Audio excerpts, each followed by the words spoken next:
नमस्कार, मी डॉक्टर सीमा भोसले, यशवंत महाविद्यालय, नांदेड. आज आपण आपल्या ह्या सेशनमध्ये तथ्य संपादन, एडिटिंग ऑफ डेटा ह्या रिसर्च मेथोडॉलॉजीमधील पेपरमधील अतिशय महत्त्वाच्या टॉपिकचं चर्चा करणार आहोत. तर तत्पूर्वी मला असं सांगावंसं वाटतं की तथ्याचं संकलन केलं म्हणजे संशोधन कार्य पूर्ण होत नाही, तर त्या तथ्याचे विश्लेषण व निर्वचन केल्यानंतरच त्या तथ्याचा महत्त्वपूर्ण सामान्य अर्थ स्पष्ट होत असतो. आणि तथ्यांचं जेव्हा ॲनालिसिस किंवा इंटरप्रिटेशन करायचं असतं, तत्पूर्वी त्या तथ्याचं संपादन हे व्यवस्थितपणे होणं अत्यंत गरजेचं असतं. आणि तथ्याचं संपादन जर व्यवस्थित झालं तरच पुढच्या टप्प्यासाठी, म्हणजेच पुढचे टप्पे जे क्लासिफिकेशन किंवा कोडिफिकेशन आणि त्यानंतर ॲनालिसिस आणि इंटरप्रिटेशन हे जे काही टप्पे आहेत, हे टप्पे आपण यशस्वीरित्या पार करू शकतो किंवा पूर्ण करू शकतो. म्हणजेच तथ्य संकलन केले म्हणजे काम पूर्ण झाले नाही, तर त्याचे तथ्य संकलन केल्यानंतर जे काही रॉ डेटा आपल्याकडे येतो, त्या रॉ डेटाचं आपल्याला संपादन करावं लागतं. यालाच आपण तथ्य संपादन असं म्हणतो. तर तथ्य संपादनाचा ह्या ठिकाणी आपण अर्थ, त्याचं आकडेवारी प्रक्रियेमधलं स्थान आणि त्यानंतर तथ्य संपादनाचं महत्त्व, ह्या सेशनमध्ये आपण ह्या गोष्टींची किंवा ह्या बाबींवर आपण चर्चा करणार आहोत. तर तत्पूर्वी आपण तथ्य संपादन म्हणजे काय याचा अर्थ थोडक्यात पाहूया किंवा एक व्याख्या करण्याचा या ठिकाणी आपण प्रयत्न केलेला आहे.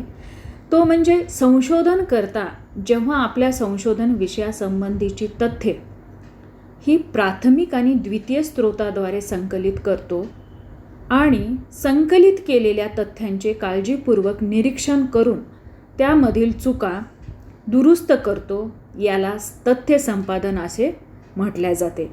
तर तथ्य संपादनाचा अर्थ ह्या व्याख्येवरून अगदी स्पष्ट शब्दामध्ये आपल्याला उलगडतो किंवा उलगडा होतो.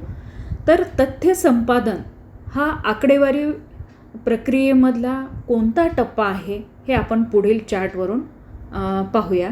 तर प्रोसेसिंग ऑफ डेटा किंवा यालाच इंग्लिशमध्ये प्रिपेरिंग डेटा फॉर ॲनालिसिस असं म्हटलं जातं.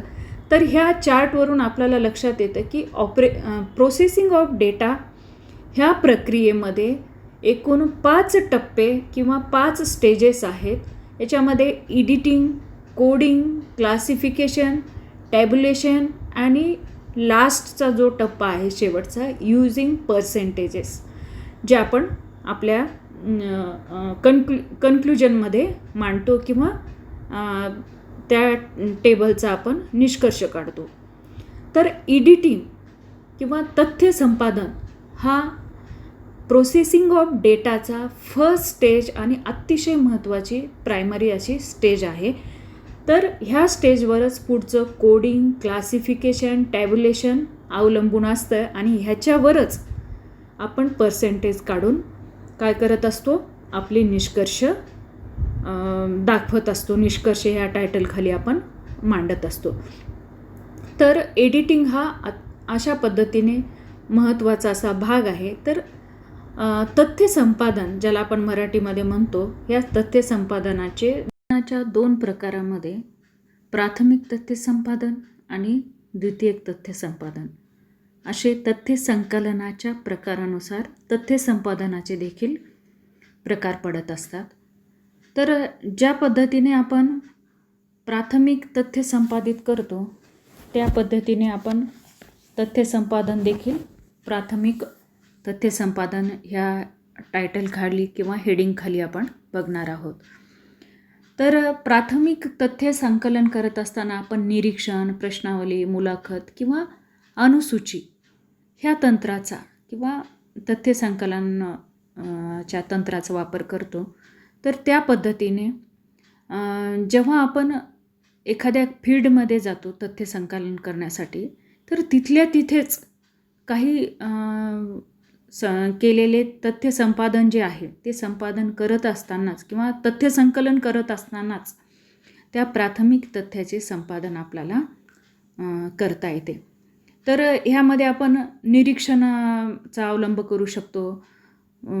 प्रश्नावली भरून घेताना किंवा मुलाखत घेत असताना किंवा अनुसूची भरत असताना आपण काय करतो की निरीक्षण तंत्राचा अवलंब करून एखाद्याने उत्तरदात्याने प्रश्नाचे अपूर्ण उत्तर दिले असेल तर आपण ते पूर्ण करण्याचा प्रयत्न करतो त्याच ठिकाणी आणि तिथेच जागच्या जागेवर ऑन दी स्पॉट किंवा क्षेत्र तथ्य संपादन असं याला म्हटले जातं.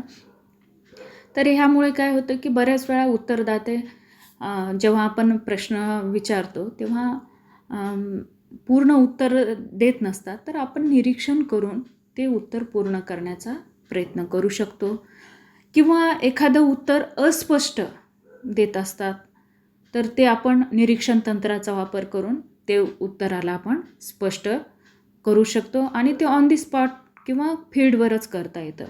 त्यानंतर चुकीचं उत्तर, एखाद्याला आपण एखादा प्रश्न विचारला की बाबा तुमच्या घरामध्ये ह्या कोणकोणत्या वस्तू आहेत, इलेक्ट्रॉनिक कोणत्या आहेत, तर त्यांनी सांगितलं की आमच्या घरामध्ये टी व्ही सेट नाही. तर आपल्याला समोर जर टी व्ही सेट दिसत असेल त्यांच्या, तर आपण उत्तरामध्ये त्यांनी जरी चुकीचं उत्तर दिलं उत्तरदात्याने, तर आपण आपल्या जी काही प्रश्नावली किंवा अनुसूची आहे त्यामध्ये अनुसूचीमध्ये आपण जागच्या जाग्यावर चुकीच्या उत्तराला दुरुस्त करू शकतो. किंवा जो काही आपल्या अनुसूचीमध्ये एक कॉलम आहे की टी व्ही संच आहे, तर त्या ठिकाणी आपण टिक करू शकतो पाहून किंवा निरीक्षण तंत्राचा अवलंब करून. त्यानंतर जर आपण मुलाखत घेतली असेल तर ताबडतोब त्या ठिकाणी जर मुलाखत आपण रेकॉर्ड केली असेल तर त्या ठिकाणी आपण दुरुस्त करू शकतो किंवा त्या स्टेजला एडिट करू शकतो मुलाखत. तर अशा पद्धतीने प्राथमिक तथ्य संपादनामधला क्षेत्रीय तथ्य संपादन किंवा फील्ड एडिटिंग ज्याला म्हटलं जातं, हा प्राथमिक तथ्य संपादनाचा पहिला भाग आहे. त्यानंतर केंद्र तथ्य संपादन हा प्राथमिक तथ्य संपादनाचा दुसरा प्रकार आहे. केंद्र संपादन म्हणजे काय? जेव्हा आपण प्राथमिक तथ्य संकलित करून ऑफिसमध्ये किंवा घरी येत असतो आणि आपण वेगवेगळी तंत्र जी वापरलेली आहेत, निरीक्षण असेल, प्रश्नावली असेल, मुलाखत असेल किंवा अनुसूची असेल, तर आल्यानंतर ऑफिसमध्ये बसून किंवा घरी बसून आपण काय करतो की त्या आवश्यक आपल्याकडे तथ्य संपादन झालं आहे की नाही, पुरेसं आहे की नाही हे बघतो. तर आवश्यक तेवढं तथ्य आपण ठेवतो आणि बाकीचं तथ्य काय करतो, काढून टाकतो आणि जे तथ्य संकलन झालेलं आहे ते आवश्यक तथ्यांना योग्य क्रमवारी लावतो, जेणेकरून आपल्याला पुढचा टप्पा सोपा जाईल. त्यानंतर अनावश्यक तथ्य काढून टाकणे, त्याच्यामध्ये वेळ आपला न घालवता ह्याच टप्प्यावर केंद्र तथ्य संपादन ह्याच टप्प्यावर आपण काय केलं पाहिजे की अनावश्यक जो काही डेटा कलेक्ट झालेला आहे आपल्या संपादन याच्यामध्ये डेटा कलेक्शनमध्ये, तर ह्या टप्प्यामध्ये तो काढून टाकला जातो. किंवा चुकीचं उत्तर एखाद्या वेळेस घाई गडबडीमध्ये चुकीच्या रकान्यामध्ये भरलं जाऊ शकतं. किंवा मुलाखत दाता जो आहे किंवा जो काही उत्तरदाता आहे त्यांनी चुकीचं उत्तर दिलं आणि आपण निरीक्षण तंत्राच्या सहाय्याने आपण ते चुकीचं उत्तर बरोबर करू शकतो. आणि हे आपण घरी किंवा ऑफिसमध्ये आरामात बसून किंवा जिथं आपलं रिसर्च सेंटर आहे अशा ठिकाणी बसून हे केंद्र तथ्य संपादन करू शकतो.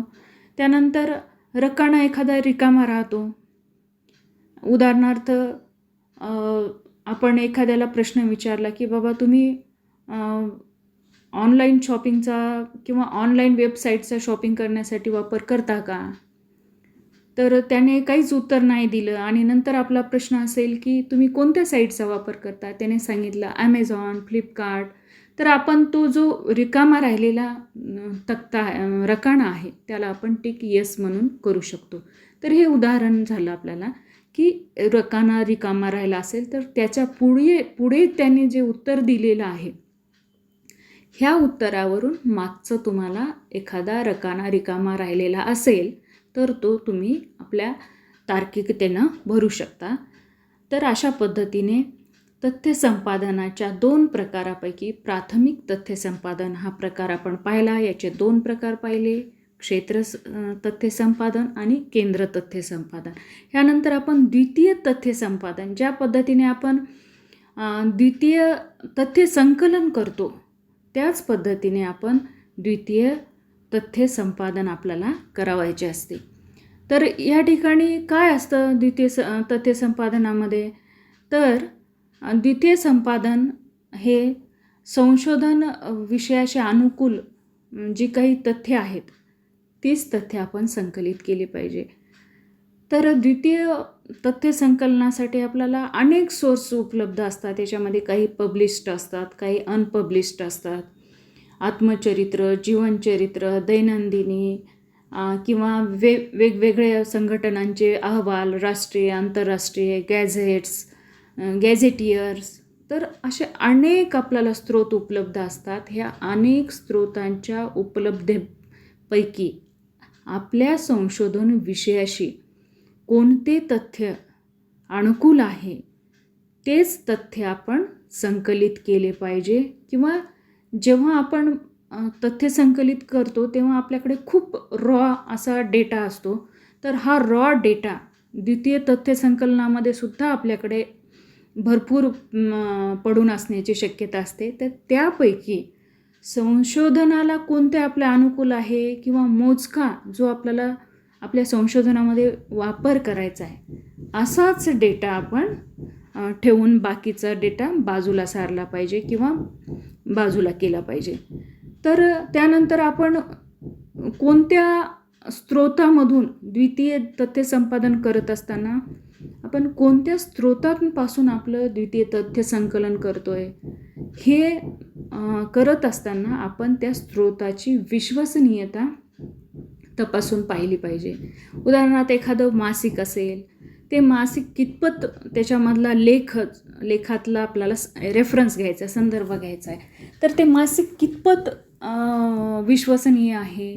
किंवा एखाद्या वेबसाईटवरून आपण माहिती घेतो तर त्या वेबसाईट कितपत विश्वसनीय आहे आणि त्याच्यामधला जो डेटा आपण आपल्या संशोधनामध्ये वापरणार आहोत तर तो जर विश्वसनीय नसेल तर तो आपण काढून टाकला पाहिजे किंवा न घेतला पाहिजे किंवा घेऊ नये. असं विश्वसनीयता तपासून आपण द्वितीय तथ्य संपादन केलं पाहिजे.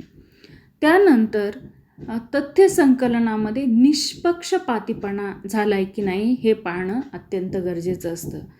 तर आपण तथ्य संकलन करतो तेव्हा आपल्याला जी वेबसाईट किंवा जे मासिक किंवा जे काही बुक आवडतात त्याच पुस्तकातून न घेता निपक्षपातीपणे किंवा जाती, धर्म, पंथ किंवा वर्ग, क्लासेस जसं फर्स्ट क्लासचे, सेकंड क्लास, थर्ड क्लास किंवा जे काही आहे तर अशा पद्धतीचं कुठलंही पूर्वग्रह दूषितपणा आपल्या मनामध्ये न आणता आपल्या संशोधनाला जे योग्य आहे अगदी निष्पक्षपणे आपण तो द्वितीय तथ्य संपादन केलं पाहिजे. आणि हे झाले की नाही हे वारंवार तपासून पाहिलं पाहिजे.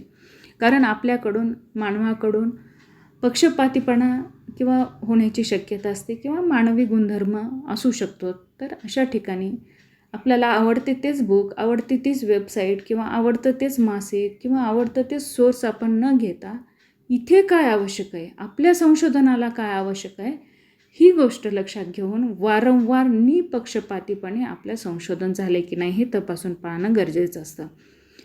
तसेच संकलित केलेली तथ्य किंवा डेटा हे पुरेसं आहे की नाही आपल्या संशोधनाला, की अधुरा आहे किंवा अपुरा आहे, आणखी लागतो का, लागत असेल तर कोणत्या बुक्समधून, कोणत्या वेबसाईटमधून किंवा कोणत्या मासिकातून किंवा कोणत्या नियतकालिकातून किंवा आत्मचरित्र, जीवनचरित्र किंवा गॅझेट किंवा विविध संस्थांचे अहवाल हे आपण काय करत असतो, द्वितीय तथ्य संकलन करत असताना पाहत असतो. तर आणखी काही हवी असेल माहिती किंवा ही जर अपुरी असेल तर आणखी हवी असणारी माहिती आपण जमा करू शकतो किंवा तथ्य संपादन करू शकतो. त्यानंतर द्वितीय तथ्यांची योग्य अशी स्क्रुटनी करूनच मग ते पुढे सांकेतीकरणासाठी पाठवले पाहिजे किंवा स्क्रुटनी झाल्यानंतरच कोडिफिकेशनसाठी ते पाठवणं गरजेचं असतं किंवा त्याला आपण सांकेतीकरण असं म्हणतो. तर अशा पद्धतीने द्वितीय तथ्य संपादनामध्ये देखील आपल्याला काय करावं लागतं की आपला जो संशोधन विषय आहे त्याच्याशी अनुकूल, निपक्षपातीपणे आणि पुरेशी जी काही डेटा आहे पुरेसा तो आहे की नाही हे पाहणं गरजेचं असतं. तर अशा पद्धतीने प्राथमिक आणि द्वितीय तथ्य संपादन आपण पाहिले. त्यानंतर तथ्य संपादनाचे महत्त्व काय आहे, तर जो काही आपण वर चार्ट पाहिला त्या चार्टमध्ये तथ्य संपादन हे पहिली पायरी आहे. कशाची, तर ॲनालिसिस आणि इंटरप्रिटेशन किंवा जे काही विश्लेषण व निर्वचन आपण करत असतो किंवा निष्कर्ष काढायचे असतात आपल्या संशोधनाचे, तर ह्यामधली ही अत्यंत महत्त्वाची अशी पहिली पायरी आहे. आणि तथ्य संपादन केल्याशिवाय सांकेतीकरण करणे अशक्य असतं किंवा कोडिफिकेशनला आपण ते पाठवू शकत नाही, तर तिथं गोंधळ निर्माण होण्याची शक्यता असते. अनावश्यक डेटा सांकेतीकरणासाठी जर गेला तर त्या ठिकाणी आपल्याला काहीही न समजता गोंधळ निर्माण होऊ शकतो. तर तथ्य संपादन ही तथ्याचे विश्लेषण, आताच मी ज्याप्रमाणे सांगितलं की विश्लेषणासाठी आणि निर्वचनासाठीची पूर्वतयारी किंवा पहिला टप्पा मानला जातो आणि वस्तुनिष्ठ ज्ञान प्राप्त होते. तथ्य संपादनाचं एक अत्यंत महत्त्वाचं महत्त्व किंवा इम्पॉर्टन्स आपल्याला असं सांगता येईल की वस्तुनिष्ठ ज्ञान प्राप्त होत असते तथ्य संपादन केल्यानंतर. कारण इथंच जर आपण निपक्षपातीपणा सोडून दिला किंवा इतर ज्या काही चुकीचा डेटा कलेक्ट झालेला असेल तो जर बाजूला सारला तर आपल्याला हवी ती माहिती आपण सांकेतीकरणासाठी पाठवू शकतो. सांकेतीकरणानंतर त्याचं क्लासिफिकेशन होतं, क्लासिफिकेशननंतर त्याचं